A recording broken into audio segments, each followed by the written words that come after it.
Hello दोस्तों, मेरा नाम है गौरव और आज का हम जो चैप्टर पढ़ने वाले हैं वो बहुत ही इंटरेस्टिंग है। बेसिकली ये चैप्टर रिलेट करता है क्लास 9 से, जिसका नाम है India size and location, and ये ज्योग्राफी का एक पार्ट है। ज्योग्राफी के चैप्टर नंबर 1 से आता है। इस चैप्टर के अंदर बहुत सारी इंटरेस्टिंग चीज़ें हैं। एनटीएससी के पॉइंट ऑफ व्यू से बताऊं तो बहुत सारे छोटे छोटे क्वेश्चंस आते हैं और जो आपके कंसेप्ट पर बेस्ड होते हैं। इसके लिए हम ट्रिक्स भी जानेंगे इस चैप्टर में कि क्या ट्रिक्स हो कि जिनसे हम ये सारी चीज़ें बहुत आसानी से याद कर लें। अच्छा, एक चीज़ आप मुझे प्लीज़ बताइए कि अगर कभी आप गूगल मैप की हेल्प लेते होंगे तो कहीं पर अगर आपको पहुंचना होता है तो गूगल को कैसे पता चलता है कि इस जगह को पहुंचने के लिए या इस जगह पर पहुंचने के लिए ये रास्ता आपको फॉलो करना पड़ेगा, ऐसा क्यों? या कई बार आप ऑनलाइन शॉपिंग करते हैं और जो डिलीवरी बॉय होता है वो कैसे आपके घर तक पहुंच जाता है? क्या गूगल को हम सबका एड्रेस पता है? क्या गूगल ये सारी बात जानता है कि आप कहाँ हैं? चलिए उसको भी छोड़ दीजिए। आपके फ़ोन के अंदर एक नया ऑप्शन आता होगा जब भी आप नया फ़ोन लेते होंगे तो कि आप अपनी प्लीज़ लोकेशन को सेट करें। तो वो लोकेशन क्या है, उसी चीज़ को समझेंगे, कंसेप्ट को क्लियर करेंगे कि साइज लोकेशन कैसे मैटर करती है। और हमने ठीक है एक सोसाइटी के अंदर तो छोटा सा एक लोकेशन बता दिया कि हमारी कॉलोनी का नाम ये है, यू कैन रिच हियर, हमारी सिटी का नाम ये है, हमारे स्टेट का नाम ये है। बट वर्ल्ड में पूरी अर्थ पर कोई भी चीज़ लोकेटेड है तो how you will trace that? तो उसका तो कोई ना कोई फॉर्मेशन होगा, कोई ना कोई फॉर्मूला होगा। आप में से बहुत सारे ये कह सकते हैं कि सर जीपीएस हम यूज़ करते हैं, तो जीपीएस का भी तो एक पैटर्न होगा कि कैसे वो उस लोकेशन को ट्रेस करे। आज के इस लेक्चर में हम यही सब सॉल्व करने वाले हैं कि जो भी आपके कंसेप्ट क्लियर नहीं है या जो भी आपके सामने प्रॉब्लम आती है और क्वेश्चन तुम्हारे दिमाग में उठने चाहिए बहुत सारे, तो उन्हीं सभी क्वेश्चंस और प्रॉब्लम्स को सॉल्व करने का काम आज के लेक्चर में हम करेंगे, जिसका नाम है इंडिया साइज एंड लोकेशन। और मैं हूं आपका दोस्त। तो करते हैं शुरू आज के लेक्चर को। Ancient civilization of the world, old world actually. हमारे वर्ल्ड में अलग अलग सिविलाइजेशन ने अलग अलग टाइम पर प्लेस लिया। अब देखिए, Indus valley civilization, Gangetic civilization, Harappan civilization, Vedic civilization, बहुत सारे वर्ल्ड में अलग अलग सिविलाइजेशन हुए। सिविलाइजेशन का मतलब है जहां पे ह्यूमन सोसाइटी ने एक तरीके से अपना प्लेस लिया। दे नो कि किस तरह से अब रहना है, किस तरह से उनको वर्क करना है, ये सारी चीजें उन्होंने देखी। जहां पे एक सोसाइटी क्रिएट होगी, लोगों ने एक साथ रहना, खाना पीना, उठना सीखा। ओके, तो ये सिविलाइजेशन थी। इसमें से समझने वाली बात कि इंडिया ऐसे ही ओल्डेस्ट सिविलाइजेशंस में से एक है। इसमें हुआ क्या, इंडिया का ऐसा नाम क्यों प्रायर रहा, इंडिया ने कैसे अपने आप को डेवलप किया, उसको इस चैप्टर में हम डिस्कस करेंगे। इंडिया से जुड़े कुछ फैक्ट्स को भी इसमें देखेंगे। Okay, so let's start. India is one of the ancient civilizations of the world.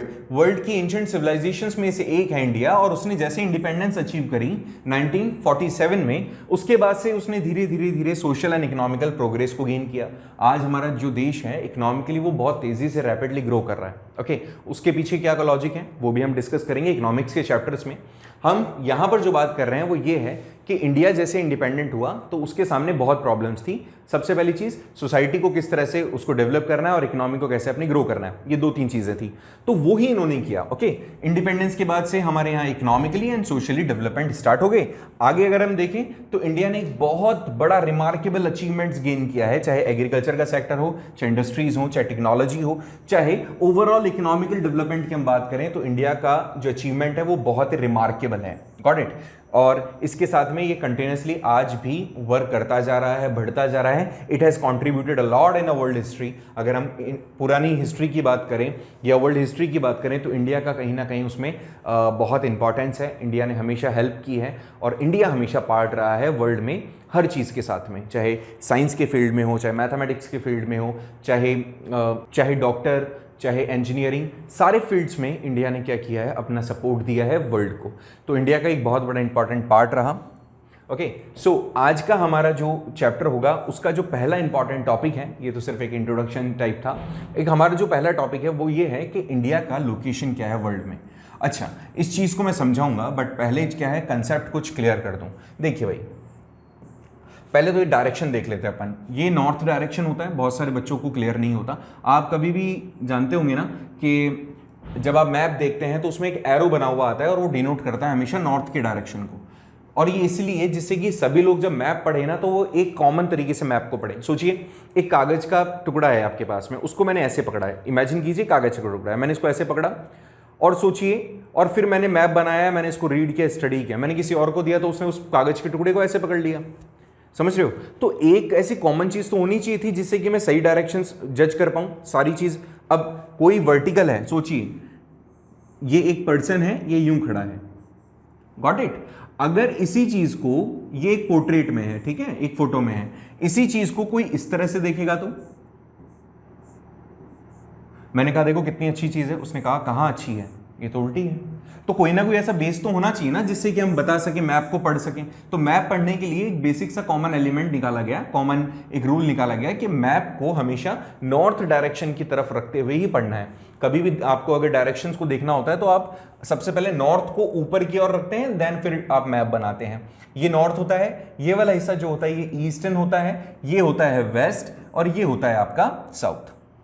भैया प्रॉब्लम क्या होती है, कई बहुत सारे ऐसे बच्चे हैं जो स्टिल, हालांकि ऐसा होना नहीं चाहिए, बट स्टिल वो डायरेक्शंस में कंफ्यूज होते हैं। एक छोटा सा क्वेश्चन और बता देता हूं जो एनटीएससी के लिए भी इंपॉर्टेंट है और आपकी नॉलेज के लिए भी। सबसे पहले तो ये बताइए टोटल डायरेक्शंस कितनी होती है हमारी। ये तो बेसिक 4 डायरेक्शंस हैं, इसके अलावा 4 और ये डायरेक्शंस होती हैं जिसको हम कहते हैं नॉर्थ ईस्ट, इसको कहते हैं हम साउथ ईस्ट, इसको कहते हैं साउथ वेस्ट, और इसको हम कहते हैं नॉर्थ वेस्ट। नॉर्थ वेस्ट ऐसे ही होता है। चलिए ये बात तो तुम्हें पता थी, है ना। अब जो बात तुम्हें पता नहीं होगी वो शायद ये है, और अगर पता है तो बहुत अच्छी बात है, वी प्राउड ऑफ यू। ऐसे में टोटल डायरेक्शंस होती हैं बेटा जी 16। 4 बेसिक डायरेक्शंस होती हैं, उसके अलावा 4 सब डायरेक्शंस होती हैं, और इन टोटलिटी हम जो बात करते हैं वो लगभग 16 डायरेक्शंस की बात करते हैं। इनके बीच में से एक एक लाइन और चली जाएगी, ठीक है। अब होता क्या है, देखिए इसका नाम कैसे देंगे, ये वाले बीच वाली जो लाइन है इसको दूसरा कलर कर लेते हैं अपन, समझ जाएंगे आप लोग, ठीक है। देखो भाई ये वाला जो लाइन है ये तो नॉर्थ ईस्ट हो गया, ये वाला लाइन है जो साउथ ईस्ट हो गया, ये वाला लाइन है साउथ वेस्ट हो गया, और ये वाला नॉर्थ वेस्ट हो गया, मान लिया। लेकिन इनके बीच में ये जो लाइन आ रही है, इनके बीच में ये जो लाइन आ रही है, इसका नामकरण कैसे करें भैया, इसको क्या नाम दें। तो याद रखना जिस भी डायरेक्शन के क्लोज में ज्यादा है, जिस भी डायरेक्शन के क्लोज में ज्यादा है उसको 2 बार लिख दो। इसका नाम हो जाएगा नॉर्थ नॉर्थ ईस्ट, इसका नाम क्या हो जाएगा नॉर्थ ईस्ट ईस्ट, ऐसे ही सब डायरेक्शन का। इसके बीच में से कोई जारी होगी, इसके बीच में जारी होगी तो क्या हो जाएगा साउथ ईस्ट ईस्ट, इसका नाम क्या हो जाएगा इसके बीच में से जारी होगी तो south south east. Got it. तो इस तरह से टोटल 16 डायरेक्शंस की बात हम करते हैं, और ये 16 डायरेक्शंस हैं, आपको ये याद रखने हैं, आपको ये पता होना चाहिए, ठीक है जी। आगे देखते हैं, डायरेक्शंस पता हो गई। अब हमारा टॉपिक पे आ जाओ वापस से। क्या है टॉपिक हमारा, क्या बोलता है हमारा टॉपिक, बोलता है भैया कि इंडिया का जो लोकेशन है वो वर्ल्ड में कहाँ है। तो तुम जानते हो कि हमारी जो अर्थ है वो टिल्ट है थोड़ी सी, जैसे इसको अगर मैं सीधा कर दूं, अगर मैं एक सीधा राउंड बना दूं, ये अर्थ को अगर मैं मानूं, तो ये जो अर्थ है, अर्थ के बीच में से एक लाइन जाती है, इमेजिनरी लाइन है जिसको हम इक्वेटर कहते हैं। लेकिन एक्चुअल में अर्थ ऐसी नहीं है, अर्थ थोड़ी सी अपने एक्सेस पे टिल्ट है, ये अपने एक्सेस पे क्या है टिल्ट है, थोड़ी झुकी हुई है। ओके अब जब ये अपने एक्सेस पे झुकी हुई है तो इसके अंदर से जो पहली यहां पर ये लाइन है जिसको हम इक्वेटर कहते हैं, और उसके ऊपर वाली लाइन को क्या कहेंगे और उसके नीचे वाली लाइन को क्या कहेंगे, बच्चों का बड़ा कंफ्यूजन रहता है। तो याद रखना ऊपर वाली लाइन को तो कहते हैं कैंसर और नीचे वाली लाइन को कहते हैं Capricorn. Tropic of Cancer, Tropic of Capricorn, got it, याद रहेगा। अच्छा फिर उसके बाद में इसको कहते हैं एंटार्क्टिक सर्कल, इसको कहते हैं आर्कटिक सर्कल। ये लाइंस आपको याद रखनी है, बहुत बेसिक लाइंस हैं, ठीक है। ये इमेजिनरी लाइंस होती हैं and you should remember it, आपको ये चीज याद रहनी चाहिए। Got it, okay. आगे देखिए सबसे पहली लाइन इक्वेटर, बहुत ज्यादा इंपॉर्टेंट, ये याद रखें इसको। उसके ऊपर आता है ट्रॉपिक ऑफ कैंसर और उसके नीचे आता है ट्रॉपिक ऑफ कैप्रिकॉर्न। ऊपर ही ऊपर वाली लाइन को हम कहते हैं आर्कटिक सर्कल और नीचे नीचे वाली लाइन को हम कहते हैं एंटार्क्टिक सर्कल, ठीक है। सो बेटा जो ये इक्वेटर होता है ये अर्थ को 2 पार्ट्स में डिवाइड कर देता है। ऊपर वाले जोन को कहा जाता है नॉर्दर्न हेमिस्फीयर और जो नीचे वाला पार्ट है उसको कहा जाता है सदर्न हेमिस्फीयर। ओके, नॉर्थ वाला और साउथ वाला। अच्छा एक चीज और बता देता हूं, अगर इसको बीच में से हम ये प्रॉपर एक लाइन खींच देते हैं तो ये वाला जो हिस्सा है, ये वाला जो हिस्सा है दैट इज नॉर्दर्न हेमिस्फीयर और दिस इज सदर्न, है ना। ये बात तो पता हो गई। अब सोचने वाली बात है कि जो लाइन हमने बनाई है इसको और अगर हमें थोड़ा सा डिवाइड करना है तो ये वाला जो हिस्सा होता है इसको कहते हैं ईस्टर्न हेमिस्फीयर और इसको कहते हैं वेस्टर्न हेमिस्फीयर। ओके, ये डायरेक्शन के हिसाब से ही तो है, north direction, south direction, east and west. Okay, so India का लोकेशन क्या है वो तो मैं बताऊंगा। अब लेकिन पहले ये समझ लो, जरूरी है और ये समझ लो बहुत अच्छे से कि north hemisphere, south southern hemisphere, eastern hemisphere और वेस्टर्न हेमिस्फीयर क्या है। 0 डिग्री जो इक्वेटर कहलाती है वो अर्थ को 2 इक्वल पार्ट्स में, इमेजिनरी 2 इक्वल पार्ट्स में डिवाइड कर देती है। जैसे ये बॉल है तो इस बॉल का ये ऊपर वाला जो पार्ट है this is northern hemisphere, this is southern hemisphere. अगर मैं इसको इस तरह से रखता हूं इस बॉल को, तो इस अर्थ, इसको इमेजिनरी अर्थ मानो तो ये वाला जो हिस्सा है ये ईस्टर्न साइड और ये वाला जो हिस्सा है वो वेस्टर्न साइड। Got it. तो इस तरह से हम अर्थ को ब्रॉडली 4 बड़े पार्ट्स में डिवाइड कर सकते हैं, 4 बड़े ब्लॉक्स में डिवाइड कर सकते हैं, जिसको हम northern hemisphere, southern hemisphere, eastern and western. बीच में जो लाइन है इंपॉर्टेंट है, वो इक्वेटर है, 0 डिग्री है। अब इंडिया कहाँ लोकेटेड है? देखिए, India is located in northern hemisphere. India कहाँ है? नॉर्दर्न हेमिस्फीयर में लोकेटेड है। और उसको मैं और ब्रॉडली अगर बताऊं आपको तो इंडिया बेसिकली ईस्टर्न हेमिस्फीयर में, नॉर्दर्न हेमिस्फीयर के ईस्टर्न साइड में लोकेटेड है। ये तो बात समझ में आ गई होगी कि इंडिया कहाँ है। इंडिया नॉर्दर्न हेमिस्फीयर की ईस्टर्न साइड में लोकेटेड है। Got it. आगे देखिए। अच्छा, मैंने ये जो लाइन बनाई है इसको और थोड़ा सा समझाने के लिए, आपको ये बताने के लिए कि कैसे पता चला कि इंडिया कहाँ लोकेटेड है। चलो ठीक है, तो मोटा मोटा हिस्सा हो गया। जैसे मैं आपको कहूँ कि मैं कहाँ हूँ, तो मैं जयपुर सिटी के अंदर हूँ, लेकिन अगर आपको मेरे तक आना है तो कहीं ना कहीं मेरा एड्रेस तो आपको प्रॉपर पता होना चाहिए। तो आप क्या करेंगे, आप मेरे से और डिटेल में एड्रेस लेंगे कि सर मुझे ये तो बताओ, ठीक है सिटी तो मुझे पता चल गई, आप मुझे बताओ कि कौन सी कॉलोनी है, कौन सा एरिया है आपका, या चलो पिन कोड ही बता दो। ऐसे ही होगा ना। तो ऐसा ही है यहाँ पर भी कि इसको थोड़ा और ब्रॉडली स्टडी करते हैं कि ठीक है, प्लेस तो मान गए हम कि आपने जान लिया आप यहां हो, लेकिन यहां पर कहां, यहां पर भी तो कोई पर्टिकुलर पॉइंट होगा। अर्थ इतना बड़ा है, हम कैसे पहुंचेंगे आप तक? हाँ, ये बात भी सही है। तो इसके लिए 2 चीजें होती हैं। ये आपने क्लास 6 में पढ़ा है और आज मैं फिर से इसको थोड़ा समझाने की कोशिश करूंगा। हमारी ये इमेजिनरी लाइन जो थी, जिसको हमने ब्रॉडली इक्वेटर से जाना, फिर हम ऊपर गए ट्रॉपिक ऑफ कैंसर पे, फिर हम और ऊपर गए, हम गए आर्टिक सर्कल पे।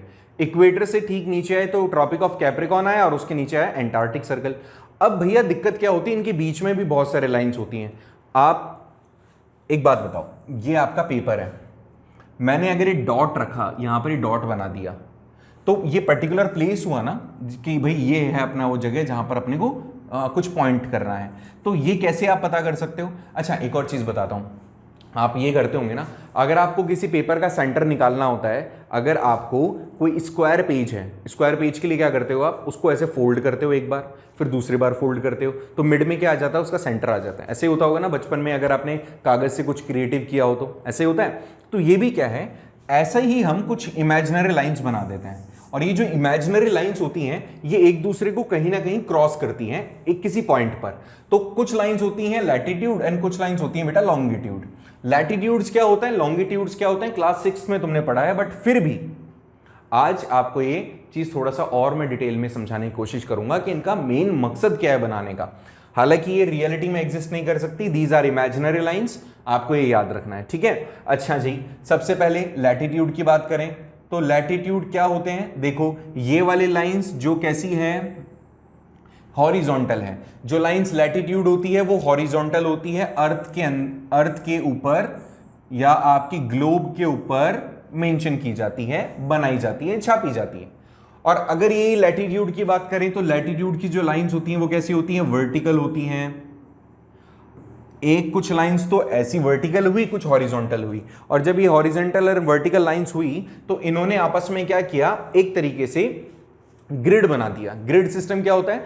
जब लैटिट्यूड्स मतलब ऐसी वाली लाइंस और लॉन्गिट्यूड्स जो सीधी लाइंस है, ये आपस में मिल जाती है तो ग्रिड्स बना लेते हैं। तो देखो यहां पर ये क्रॉस हो रहे, पॉइंट बन रहे हैं, ये पॉइंट्स बनेंगे, देखो बन रहे हैं। तो इन पॉइंट्स को देखा जाता है और यहीं पर आपकी लोकेशन सेट की जाती है। मैं बताऊंगा कैसे, बहुत इंटरेस्टिंग मैनर होगा। पहले तो ये समझो कि ग्रिड सिस्टम क्या है। ग्रिड सिस्टम जहां लैटिट्यूड्स एंड लॉन्गिट्यूड्स जो लाइंस होती हैं उनको एक जगह लाया जाता है, पॉइंट्स क्रिएट कर लिए जाते हैं, ठीक है। अच्छा, यही इंपॉर्टेंट चीज है, आपका हर एक जगह का जो लैटिट्यूड एंड लॉन्गिट्यूड होता है उससे एक पॉइंट डिसाइड कर लिया जाता है। तो उस पॉइंट के थ्रू ही आप क्या कर लेते हैं, किसी जगह का लोकेशन सेट कर लेते हैं। आप गूगल मैप पे भी देखते होंगे बहुत सारे प्लेसेस वहाँ पे लोकेटेड होते हैं, तो उन्होंने क्या किया होता है, वो जो ग्रिड बनती है लॉन्गिट्यूड से और लैटिट्यूड से, उसको नाम दे देते हैं बस उसका, ठीक है।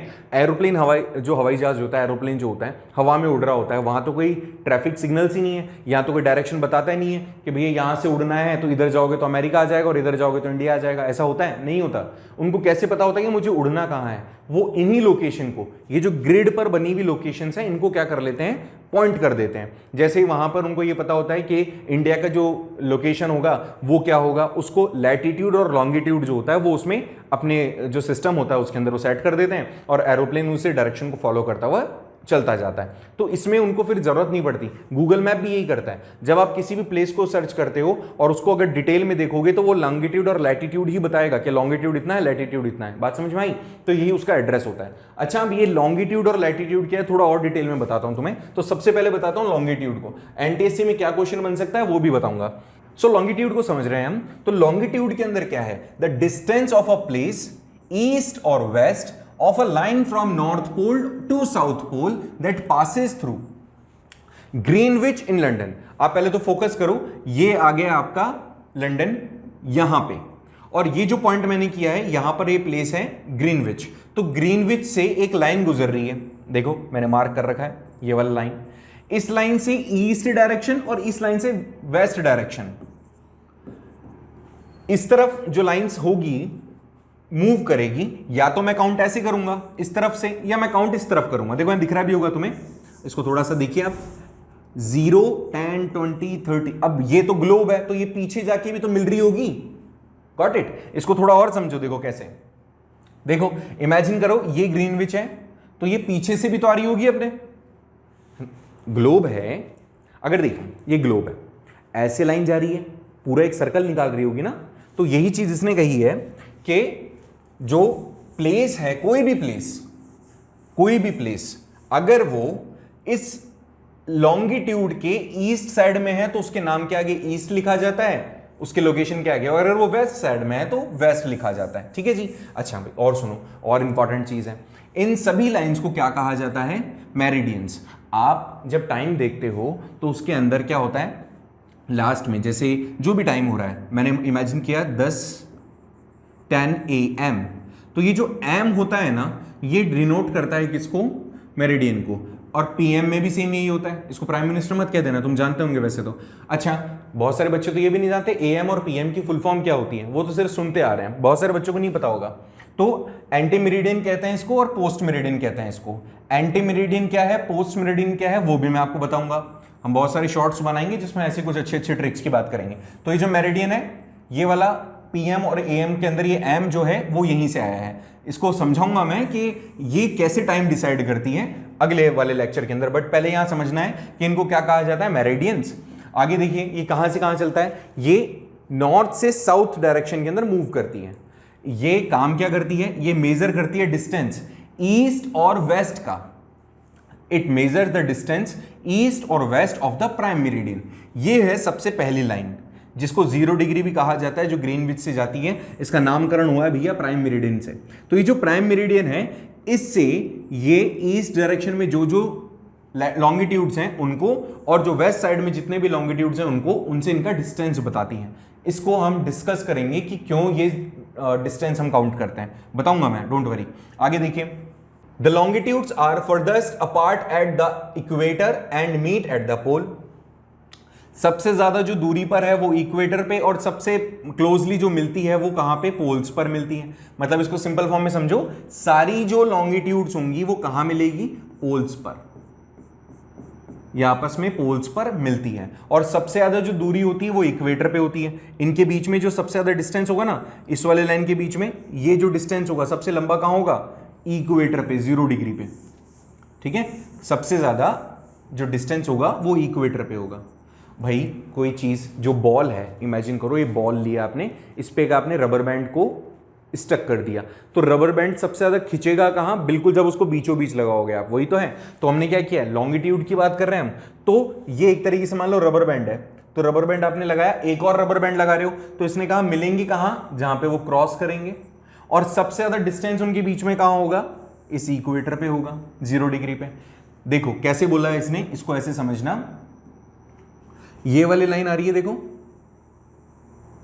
आ रही है, और ये वाली लाइन आ रही है, तो इसने बोला ये मिल तो जाएंगे कहां पे, पोल्स पे, मिलेंगे कहां पे, पोल्स पे, और इनके बीच में सबसे ज्यादा बड़ा डिफरेंस जो देखा जाएगा, जो दूरी देखी जाएगी, देखो ये कम है, सबसे कम है, सबसे कम है, यहां पे मिल गए आकर के, यहां बढ़ती गई बढ़ती गई बढ़ती गई बढ़ती गई बढ़ती गई बढ़ती गई, और ये सबसे ज्यादा डिस्टेंस इनके बीच में हो गया इक्वेटर पे, क्योंकि वो मोटाई ज्यादा हो जाएगी तो वो चौड़ाई भी ज्यादा होगी, और यहां पर क्या हुआ, ये इक्वेटर पे मिल गए। अच्छा फिर नीचे जाएंगे, पोल्स पर मिलना है ना, तो दूरी क्या हो गई, कम होती गई, कम होती गई, बात समझ में आई। तो ये सबसे ज्यादा इक्वेटर पे आपस में दूर होते हैं, डिस्टेंस होता है, और पोल्स पे जाके मिल जाते हैं, ठीक है। Longitude cross the equator at a right angle, चाहे आप इन दोनों के बीच की बात करो, चाहे इन दोनों के बीच की बात करो, चाहे इन दोनों के बीच की बात करो, ये एक इक्वल एंगल पे हमेशा इनको क्रॉस करते हैं। आगे, it lie in a planes at that passes through the earth axis, earth की जो भी एक्सिस होती है वहां से ये गुजरते हैं। इनको ये राइट एंगल, इनकी लेंथ होती है, जो लेंथ होगी इनकी लंबाई होगी वो इक्वल सी होगी, और ये बड़े बड़े हैवल्स बना देती हैं, मतलब हाफ्स में का तोड़ देती है, बांट देती है। जैसे समझो इसको अगर मैं कहूं ये किसको हाफ में कैसे बांटेगी, अर्थ जो होगा उसको वो टुकड़ों में बांट देगी, इक्वल इक्वल डिस्टेंस में उसको डिवाइड कर देगी। गॉट इट, होपफुली चीज समझ में आ गई होगी। चलिए ये बात समझ में आई। एनटीएससी में क्या क्वेश्चन बन सकता है कि टोटल आप नंबर्स बताएं कि कितने होते हैं लॉन्गिट्यूड के, तो दीज आर 360। कैसे, अगर हम टोटल नंबर ऑफ लॉन्गिट्यूड्स की बात करते हैं तो वो होते हैं 360। अब देखो कैसे, 1 2 3 4 5 6 10 20 30, ये पीछे जाकर के कहां मिलेगी, 180 पे। तो इस वाली लाइन जो कि कितनी है, 0, गॉट इट, कितनी है, 0। जब ये पीछे जा रही है तो ये भी तो 0 ही होगी, इसको भी तो 0 ही कहेंगे। नहीं समझ में आया, देखो भाई ऐसे समझो, ये वाली समझना। यहां पर मैं बताता हूं, मैंने आपको कहा कि लॉन्गिट्यूड का जो टोटल नंबर ऑफ लाइंस हैं वो कितनी है, तो मैंने बोला आपको कि वो होगी 360। अब भैया 360 कैसे होगी, बहुत इंपॉर्टेंट क्वेश्चन है। देखो ये 0 डिग्री है, ये पीछे जाकर के मिलेगी, मैंने अभी बताया तुम्हें, फिर ये वाली लाइन है, ये देखो इससे मिलेगी, ऐसे होगा ना, ऐसे ही तो होगा। तो अब सुनो बात, इस वाली लाइन को चाहे 183 मतलब 180 कह दो या 0 कह दो, एक ही बात है। फिर यहां से 1 2 3 4 10 20 30 60 इस तरह से चलता जाएगा। तो अल्टीमेटली अगर मैं समझाऊं तो यहां पर ये जो लाइंस बन रही हैं 180 तो इस डायरेक्शन में बन रही है और 180 इस डायरेक्शन में बन रही है, और टोटल कितनी हो गई, 360। तो इसको ऐसे भी समझ सकते हो आप कि जो ग्लोब होती है या जो बॉल होती है या जो भी गोल चीज होती है उसके अंदर टोटल कितने लाइंस बन सकती हैं, 360, क्योंकि वो कितने डिग्री का होता है, 360 डिग्री का, ऐसे ही होता है ना, ऐसे काउंट करते हैं। तो total number of lines related to longitudes they are 360। ये कॉमन होती है तो याद रखेंगे आप। चलिए आगे बढ़ते हैं और समझते हैं लैटिट्यूड्स के बारे में। लैटिट्यूड्स थोड़ा सा अलग सिस्टम है इसमें। देखिए इसको कहां से मेजर करते हैं हम, इसको मिडिल ऑफ द अर्थ से मेजर करते हैं, जिसको हम इक्वेटर कहते हैं। ये नॉर्थ पोल और साउथ पोल यहां पर दोनों रिलेट करता है और यहां जाके खत्म हो जाती है लाइंस।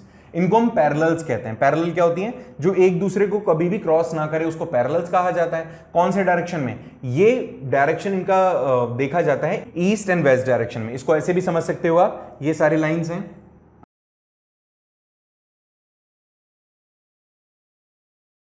जो अर्थ मूव करती है ना, अर्थ किस तरह से मूव करती है, अर्थ इस तरह से मूव करेगी। अगर यहां सन है तो अर्थ का जो फेस होगा वो इस डायरेक्शन में घूमेगा, मतलब अर्थ घूमेगी इस डायरेक्शन में। ये डायरेक्शन कौन सी होती है, ईस्ट डायरेक्शन। तो अर्थ का मूवमेंट कैसे होता है, वेस्ट टू ईस्ट डायरेक्शन में होता है। इसको ऐसे याद रखें आप, अर्थ का मूवमेंट कौन से डायरेक्शन में होता है, वेस्ट टू ईस्ट डायरेक्शन में होता है। अच्छा अब सुनना है कि ये जो रन करती है कौन से डायरेक्शन में है, ईस्ट एंड वेस्ट डायरेक्शन में, इधर और उधर, ठीक है। क्योंकि इसमें बीच में कोई लाइन नहीं है तो इस कारण से इसको आप ये नहीं कहोगे कि पर्टिकुलर इसी फॉर्म में चलती है, लेकिन ईस्ट टू वेस्ट डायरेक्शन में आप इसको देख सकते हो, समझ सकते हो। साथ ही अब इसको क्यों कैसे मेजर किया जाता है, 10 20 30 क्या है, जितना ज्यादा आप दूर जाते जाओगे इक्वेटर से उतना ज्यादा आपका डिफरेंस, आपका डिस्टेंस रिकॉर्ड कर लिया जाएगा। तो ये जो पैरेलल्स होते हैं ये आपस में कभी नहीं मिलते, साथ ही इक्वेटर से इनका जो डिस्टेंस होता है वो मेजर करने के लिए लॉन्गिट्यूड्स को काम में लिया जाता है। ये क्रॉस करते हैं prime meridian right angle, they cross the prime meridian at right angle. Prime meridian को क्रॉस करेंगे हमेशा राइट एंगल पे। कैसे? प्राइम मेरिडियन कहां था? ये वाला प्राइम मेरिडियन था भाई, देखो ये वाला था आपका प्राइम मेरिडियन, ठीक है जी। ये प्राइम मेरिडियन को क्या कर रहे हैं, एक तरीके से क्रॉस करेंगे। ये भी एंगल वही होगा, यहां पर भी वही एंगल होगा, यहां पर भी वही, यहां पर भी वही एंगल, मतलब जो कोण है जो आपने जिस टाइम पर इसको काटा है, जिस डायरेक्शन से इसको काटा है, तो हमेशा ये क्या होगा, कॉमन होगा, कभी भी अलग नहीं होगा। और देखिए और क्या है इसके अंदर, हमेशा अर्थ के जो एक्सेस होंगे उसको एक राइट एंगल पे ये क्रॉस करते हैं। साथ ही इक्वेटर सबसे बड़ा सर्कल है और फिर ये सर्कल कैसे होते जाएंगे, छोटे होते जाएंगे और ये बिल्कुल यहां पर खत्म हो जाएगा। Got it?